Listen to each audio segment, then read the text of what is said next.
Haute qualité environnementale, HQE, c'est essayer d'avoir des maisons aussi écologiques que possible et aussi confortables que possible. Il s'agit à la fois d'offrir aux habitants, aux gens qui vont passer toute leur vie dans cette maison, une qualité de vie, un confort, des garanties sur leur santé, et puis en même temps, il s'agit de réduire les émissions de gaz à effet de serre, les consommations d'énergie, les consommations d'eau.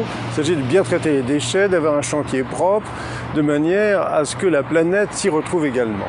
Tout ça prend la forme d'une sorte de grille de points clés qu'il faut traiter ensemble. Et ce sont des points concernant aussi bien donc, le confort que les consommations d'énergie. Au total, on a 14 points, 14 cibles pour reprendre le jargon, qu'il faut étudier et sur lesquels on va se focaliser pour obtenir cette qualité. Alors pour voir si une maison est HQE, la première chose, c'est l'orientation. Est-ce qu'elle est bien orientée par rapport au soleil? Alors si on est bien orienté, on a la chaleur qui rentre par les fenêtres, qui doivent être d'ailleurs de haute efficacité énergétique, mais également on peut sur le toit installer des capteurs pour récupérer de la chaleur pour l'eau chaude. Donc le soleil en chauffe une bonne partie, on arrive à des économies de 50-60% sur le poste eau chaude, c'est très important, avec des capteurs comme ceux que vous voyez ici à côté des fenêtres sur le toit. On voit aussi de l'extérieur un autre élément important pour la qualité environnementale, c'est la récupération de l'eau de pluie. Donc là, il y a des gouttières qui récupèrent l'eau qui va dans un réservoir et qui va permettre ensuite d'utiliser cette eau pour arroser, pour des usages extérieurs et puis à l'intérieur pour la chasse d'eau et le lave-linge. Ce qui est important, bien sûr, que les murs soient très performants également, soient très bien isolants. Ici, on a un béton de bois, donc c'est du bois qui a été incorporé, qui renforce la qualité d'isolation du béton. Parfois, on peut aussi avoir des briques, des types monomures, comme on dit, ou bien d'autres procédés. On utilise maintenant des bétons de chanvre, même de la paille. Enfin, on a maintenant une très grande gamme de matériaux très isolants. Tout est fait dans cette maison pour éviter la climatisation. La climatisation, elle existe, mais elle est naturelle.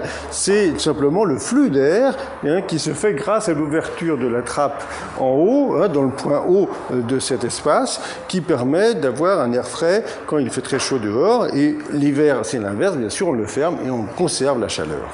La meilleure manière de chauffer, c'est de chauffer par le sol. D'abord, on ne perd pas d'espace. Et ensuite, c'est la meilleure régularité que l'on peut avoir pour la température de l'air.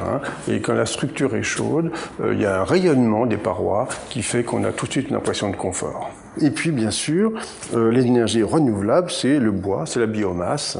Et là, on a un exemple d'un poêle qui ne fonctionne pas, heureusement, sinon je me serais brûlé, mais qui nous permet d'avoir un appoint très intéressant les jours de grand froid. Et puis, il y a le plaisir du feu, bien sûr, quand on en a envie.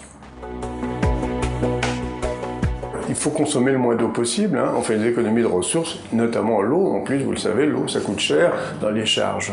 Donc on a des robinetteries maintenant qui sont très performantes et qui font mousser un peu l'eau, qui donnent la même impression de confort, qui lavent aussi bien, qui rincent aussi bien en consommant beaucoup moins d'eau. Donc ça, c'est un grand classique de la qualité environnementale. Une maison est fabriquée avec des matériaux. Il y a un bilan environnemental, les matériaux ne viennent pas du ciel, ils sont construits avec de l'énergie, avec des matières premières. Donc on a maintenant la manière de caractériser les matériaux sur le plan environnemental et sanitaire pour avoir des matériaux qui sont les moins pénalisants pour la planète et les meilleurs pour notre santé.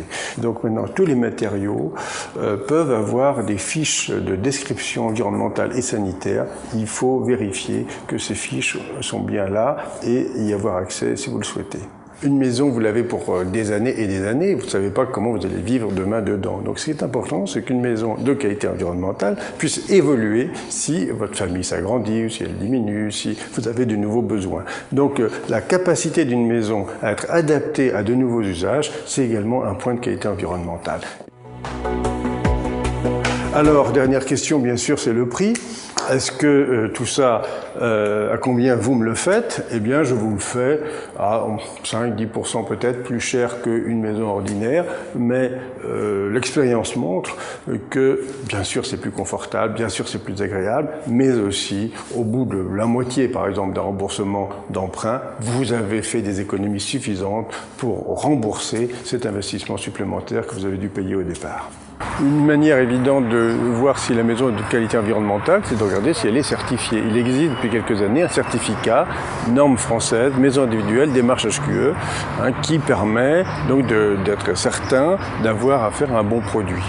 Et puis même si vous avez un bon produit, vous savez, ça ne suffit pas, il faut aussi faire un peu attention, pas laisser les fenêtres grandes ouvertes au moment où vous chauffez, il ne faut pas laisser la lumière allumée quand il n'y a personne, l'eau couler quand on ne s'en sert pas. Ce sont des conseils de sagesse, c'est pas très compliqué, il faut faire un peu attention et avec ces quelques précautions, une maison HQE, ça vous donnera que du plaisir.